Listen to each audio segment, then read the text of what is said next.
Hey everybody, welcome to Hear Us Out. I forgot to say I'm Patrick, and into... Hey everybody, welcome to Hear Us Out. I'm Patrick. And I'm Paul. And this time round we're talking about one of the biggest things happening this year in TV, essentially, and that's Game of Thrones is coming to an end. Whether you love Game of Thrones or you hate Game of Thrones, the implications of it ending and going well or badly are going to be big. Yeah, this is another one of our implication films and stuff like that. So it's a bit of a companion video, to be fair. There's because we had Captain Marvel, we also did the implications of that. Yeah, so we're doing implication movies. We're doing implications, yes, the effects. But we're living in a time where Avengers Endgame is going to affect cinema quite a lot. And I think it's strange and coincidental that Game of Thrones is going to probably affect TV in a similarly far-reaching way, if it ends well or ends badly. Yeah. The one key difference is this is a TV series. People have made big TV series before. What's happening in Marvel and Endgame is a bit unprecedented. So I think there's an awful lot of people watching this because they think they already have indicators of how TV should work. And okay, let's just get into it. The good, if this ends well, what this could do is completely sort people out with the whole idea of serialized TV, episodic TV can still work. We don't have to go and binge watch things. We don't just have to pick up TV shows and go make 8, throw them on Netflix and let's see if it works. I like the idea that TV should still have a cadence and be spaced out, and I think it'll solidify that. Yeah, no, very much so. Like the waiting on these kind of things, I've really enjoyed. Oh, I can't wait for next Tuesday or next Monday when the next episode comes out. It also, with that, it rises to the Game of Thrones parties.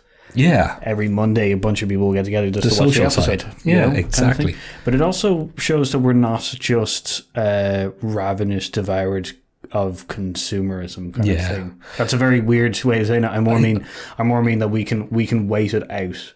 Yeah, and I think it's maybe healthy for society, for some of its storytelling, to have that in it, because also you can use that to your advantage. A cliffhanger cannot exist in a binge watched show. Not a mid-season. No. Not a mid, like, you know. You can. Mid-season would be better, because you can do it at the end. Yeah, but you can't even do an episode where, like, you know, what's going to happen? You have to wait 7 days to find out. It's like, no, you have to wait 5 seconds, 4 seconds, 3. Netflix is on to the next one. Don't get me wrong, I love binge watching things and I like watching things in big chunks. Even, to be fair, sometimes I'll wait till a TV series is finished and then watch it all in chunks. That's time management, though. That's not really the way it should be done. I think this will solidify the industry's idea that, okay, Game of Thrones went well. It went all the way. We had our big gaps. It's still working. We can still do this. So that's good. What else did I have in the good, Paul, that I've forgotten? So not only this is an epic fantasy. It's a genre that really doesn't get much love within the TV series grouping, because you've got the likes of Merlin, which is liked a lot by its fans, but it's not not an all-rounder. Yeah. Like, not everybody likes it, kind of thing. You've also got some of the other kind of fantasy stuff, like oh my god, none of them are coming to mind, which is slightly Once Upon a Time, or whatever it's called. Once Upon a Time is a little bit, I feel that it's a traditional fantasy kind of like thing, so it's a little bit different from the epic kind of fantasy. Yeah, good point. I would, because then you also have to breakaway shooters as well, kind of thing. Well, you made the point though that, and I want to make sure it doesn't get forgotten. That's why I'm kind of jumping in, that this does open the door to other book franchises. I don't know what the book series. Book series, yeah. No, it really so does. if it goes well, you might get, and you actually mentioned one that I hadn't heard of. You could get like the Wheel of Time, the Broken Empire. You could get the Red Queen's War. You could get, like, there's a whole host of really good fantasy book series out there that could definitely get. And make no mistake, Game of Thrones has legitimized the epic fantasy for people who would have derided it before, in the same way that the MCU and a lot of that has worked to get people over the stigma of superhero movies, comic book movies. A lot of people will be like, yeah, not into swords and sorcery, that's not my thing. Game of Thrones has brought an awful lot of people to the table. It's brought an awful lot of people, opened their eyes a little bit to it. It's a genre that I myself was not into, but Game of Thrones has made me reconsider that. Like I keep saying, if somebody could really do that for costume dramas, maybe I'd get over my prejudice. Yeah, I completely. Yeah, you keep bringing that up, and it's a very good example of kind of like, because it is a prejudice. I haven't been brought to the table because of this kind of thing. Yeah. So like, fair play to them. They've if they manage to nail it, that's going to work. Maybe the last really good thing that I can think of that it will do. And I had this in my if it goes well list, and I was nearly going to put it if it goes badly list, because it can go either way. If they end a series of this size and this length well, it'll be the first time one of the big series has ended well. People are so sick of the bad endings. Think of any of the massive TV shows for the last 20 years practically. Lost, I am most particularly looking at you for taking that much of our lives and then ending the way you did. Shame. Game of Thrones reference. Shame. But you know, people are annoyed by the ending of Sopranos. Some are, some aren't. People are annoyed by the ending of everything from Sex and name a big TV show. Oh, Heroes, like Heroes had a dreadful time of it, you know, because the second season was seen as terrible. You know, and it could have flip flopped.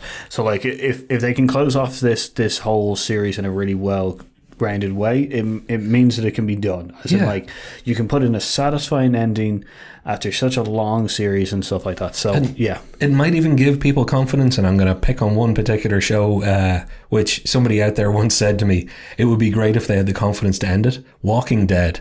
I think it might give them the confidence to actually go, you know what, you can end. It's finishing.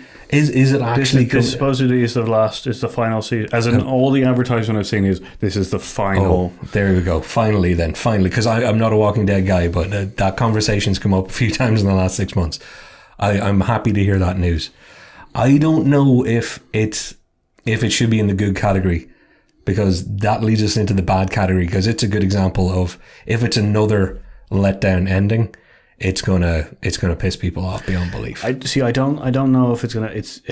I think it's gonna be worse. It's gonna be that people are just gonna be like, yeah, of course that was gonna happen. Yeah, well, yeah, maybe. And any detractors out there will have an awful lot of ammunition all of a sudden. It's just the cannon fodder once again kind of thing. Though back to the good point, I would say that it makes that just with the good points, it shows the fact that altering a book's ending can turn it into a separate kind of, you know, product kind of thing. As in, we will never probably get the ending of the book series of Game of Thrones or the Ice and Fire series.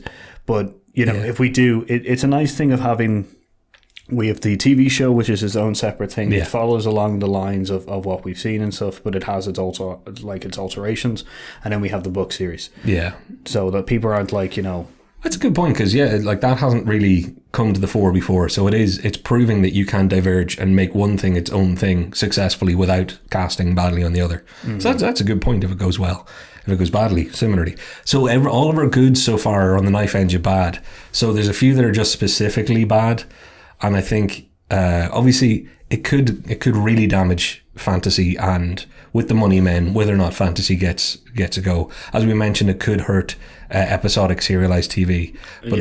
But, the big one for me, it could actually hurt careers. It could hurt livelihoods of not just the actors, cast as well as crew, showrunners for the last season, maybe attached to something. If this ends up being a stinker and loses a lot of money, there could be a lot of anger about it, and you mightn't get your next job as easy. Yeah, no, it definitely could, because you can, you know, it could just be blamed on a whole host of people just for no reason kind of thing. Yeah. And that could be real bad. And it's, you know, some of the actresses have already started breaking out, but I haven't seen a lot of the main actors who were not already established, like your man Kit Harington and stuff. I don't think they've had their big career, and they've put 10 years into this, along with a lot of the cast and crew. So I'd hate it to see it go badly and affect people's lives, because I think that's maybe the one to end on, because that's people. It's the full stop in the moment. Yeah. So hopefully it'll end well for everybody who loves it. Don't have faith as much as I have in Endgame. No, I am also a little bit more rickety. I'm interested in seeing how it plays out, but not as much faith. No. So this is one of those ones. There's a bit of fear going into this. Let's hope it goes well. But you know what? If it goes badly, it's not going to be as fun to watch. It's not going to be as fun to see the fallout, because we won't see it for years. And on that rather grim note, we've been Hear Us Out. I've been Patrick. And I've been Paul. And we'll see you after the throne is taken, or whatever they say. We pay our debt. The game has finished. The end game of Game of Thrones. The end Game of Thrones. That could be a t-shirt. The end Game of Thrones. Thanos sitting on an iron throne. You didn't hear that. Fuck off.